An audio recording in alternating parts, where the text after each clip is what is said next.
안녕하세요. 이번 시간에는 분묘기지권에 대해서 한번 알아보겠습니다. 자, 경매로 임야를 낙찰받을 때 보통 산에 묘가 하나씩 있는 경우가 있습니다. 뭐 없는 경우도 많이 있지만 대부분 있는 경우가 많을 거예요. 그러면 그 경매 물건의 그 매각 물건 명세서를 보면 분묘기지권 성립 여지 있음 이렇게 기재를 해 놓습니다. 그러면 이 분묘기지권이 뭐냐, 여기 대해서 한번 알아보도록 하겠습니다. 분묘기지권이 성립한다고 할 경우에는 그 묘를 계속 사용할 수 있도록 내버려 둬야 됩니다. 그 토지 주인이라고 해서 그 땅을 일부러 뭐 파헤치거나 함부로 사용할 수는 없고요. 그 묘에 대한 사용 권리를 인정해 주게 되는데, 자, 분묘기지권에 대해서 정의를 보면 타인의 토지에 분묘를 설치한 자가 분묘를 수호하고 봉제사하는 목적을 달성하는 데 필요한 범위 내에서 타인의 토지를 사용할 수 있는 권리를 가진다. 이를 분묘기지권이라고 합니다. 자, 이 분묘기지권은 명문 규정에는 없습니다. 법조문에 따로 있다는 건 아니고요. 판례에 의해서 관습법상 인정되는 특수한 지상권이다 라고 해요. 이 판례는요, 분묘에 대해서 지상권과 유사한 물건을 취득한다고 봅니다. 우리 전통적으로 관습으로 보면 우리가 사람이 사망하면 그 사망한 시신을 가지고 또 무덤을 만들고 거기에 대해서 또 그 계속 제사하는 이런 우리가 관습이 있습니다. 또 분묘에 대해서 또 수호하고 봉제사 하는데 이런 거에 대해서 또 보호해 주려는 우리의 또 관습들이 있고, 이런 것들이 남의 땅에다가 묘를 썼다 하더라도 제사를 지내는 그 권리를 인정해 주기 위해서 분묘기지권을 만든 것인데요. 자, 이 분묘는 일정한 또 요건이 있어야지 분묘기지권이 성립하는데요. 분묘란 그 내부에 사람이 유골, 유해, 유발 등 시신을 매장하여 사자를 안장한 장소를 말합니다. 죽은 사람을 안장한 장소를 말하고, 내부에 시신이 안장되어 있지 않다면 그것은 분묘가 아닙니다. 분묘기지권이 성립하기 위해서는 봉분 등 외부에서 분묘의 존재를 인식할 수 있는 형태를 갖추어야 합니다. 이 봉분이 있어야 되겠죠. 봉분. 그래서 이 평장, 봉분이 없는 평평한 그 매장한 묘를 말하죠. 그다음에 암장, 몰래 매장한 그 묘를 말하는데, 이 평장이나 암장은 객관적으로 인식할 수 있는 외형을 갖추고 있지 않기 때문에 분묘기지권이 성립하지 않습니다. 그리고 장사 등에 관한 법률, 이것이 2001년 1월 13일 시행이 됐는데, 이 장사법이라고 이제 약칭해서 말씀을 드리는데요. 장사 등에 관한 법률의 시행으로 2001년 1월 13일 이후에 토지 소유자의 승낙 없이 설치되는 분묘의 경우에는 분묘기지권이 인정되지 않습니다.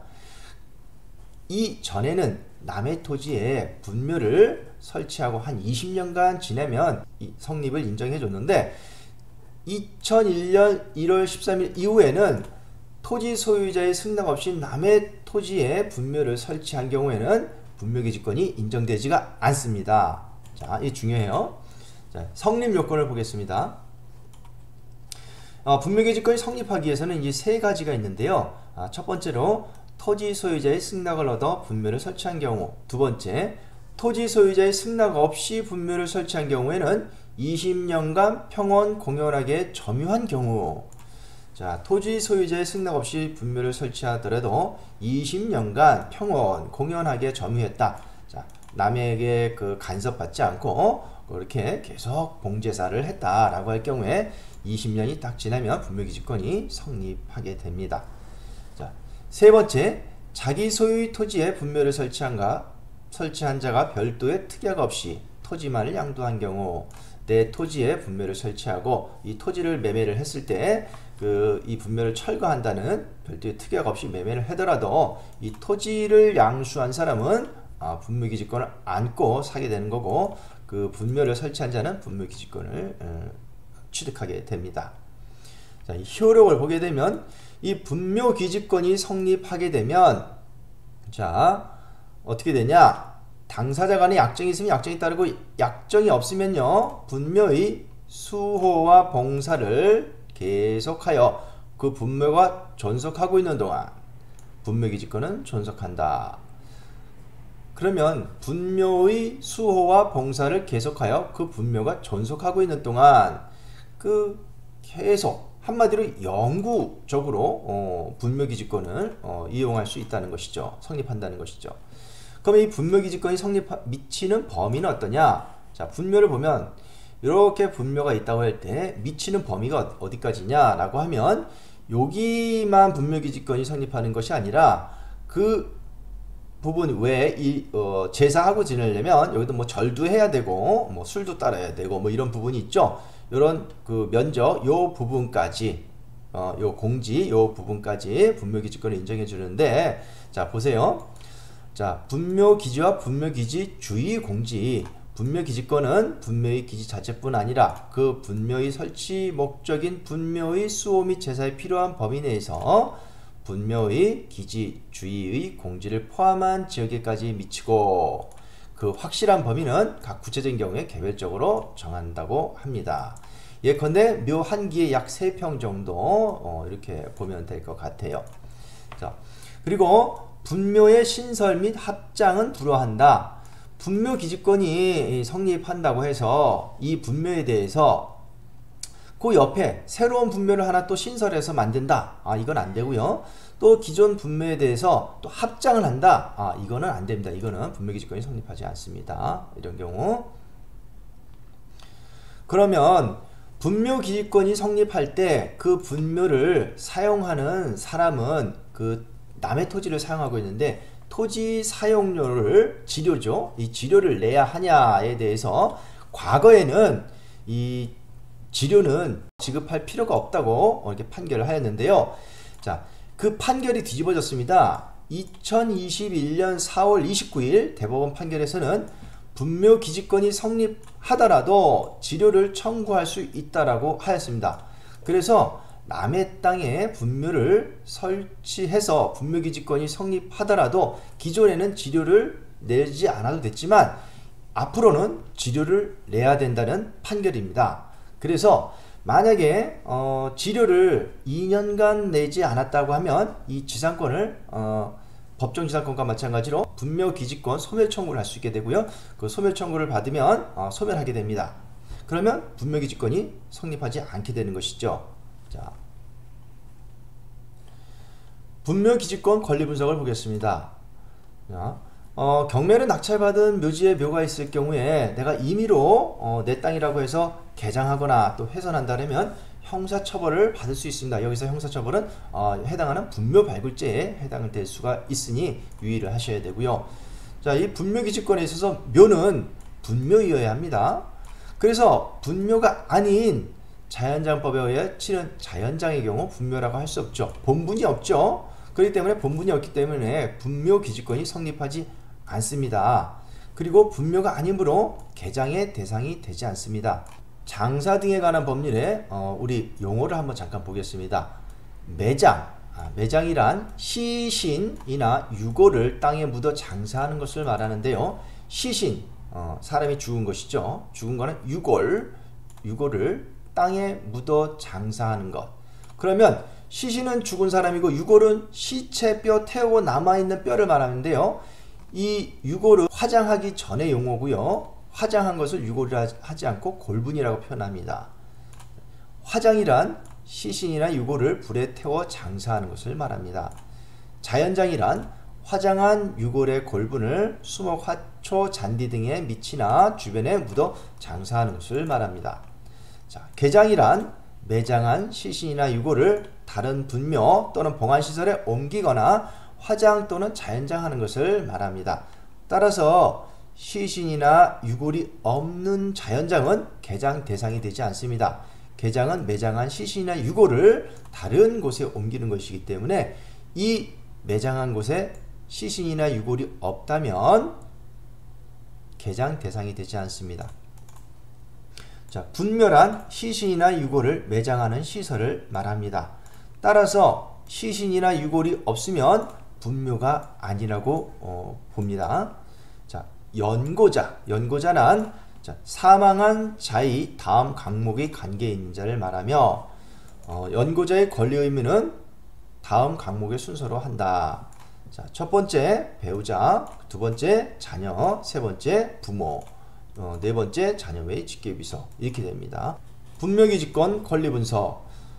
분묘기지권의 성립 여부를 검토하기 위해서는요, 이것이 분묘기지권이 성립한다 라고 알아보기 위해서는 묘의 관리 상태를 한번 보고 주변 환경을 보시면 그 비석이 있는 경우가 있을 겁니다. 그럼 비석에 보면 언제 사망했다는 것이 날짜가 들어있을 거예요. 그러면 이 추측으로 이 묘가 언제 들어섰는지 추측해 볼 수 있고요.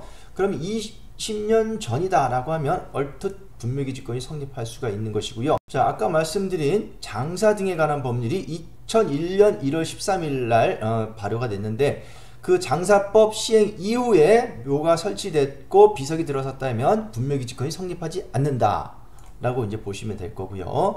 자, 그러면 분묘기지권이 성립한다 안 한다 대략적으로 우리가 이제 알아보고 그 다음에 연고자가 있는지 없는지 이거를 또 이제 확인을 해 보셔야 되는데 연고자가 있는 경우를 우리가 유연고묘라고 하고요. 연고자가 없는 경우는 무연고묘라고 합니다.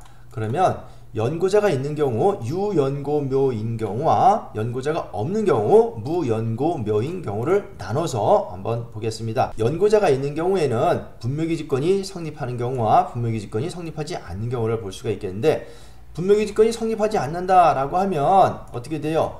뭐 우리가 개장을 할 수 있겠지만 허가를 받아서 개장을 할 수 있겠지만 분묘기지권이 성립하지 않는다면 합의로 일단 연고자에게 적정한 비용을 주고 이게 개장해서 이전을 해 갈 수 있도록 합니다.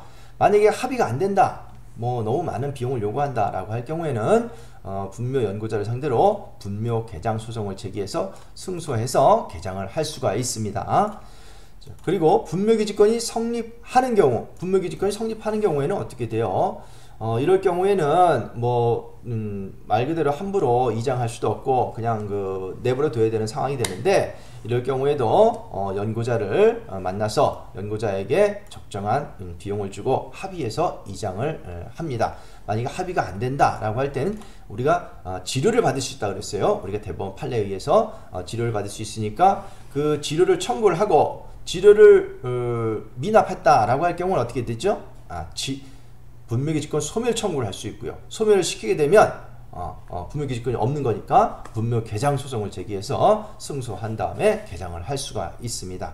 자, 무연고묘인 경우, 연고자가 없는 경우, 이런 경우 본분에 연고자가 없어요. 뭐 관리도 잘 안 돼 있는 상태, 이런 경우에는요, 분묘기지권이 성립하든 분묘기지권이 성립하지 않든 간에 장사 등에 관한 법률에 따라서 개장을 할 수 있습니다. 개장 허가를 받아서 개장을 할 수가 있는데요. 자, 무연고묘인 경우 개장 허가를 신청을 하는데요. 개장 허가는 무연고묘의 경우 토지 소유자가 신청을 합니다. 무연고묘의 경우 분묘를 관할관청 시구운면장에게 개장 허가 신청을 하고요. 개장 허가를 받아서 3개월 이상의 기간을 정해 연고자에게 통보를 합니다. 그 연고자를 알 수 없는 경우에는 공고를 하고요. 그 다음에 개장을 합니다. 개장을 해서 화장장이나 봉환당에 납골당에 안치를 하게 됩니다.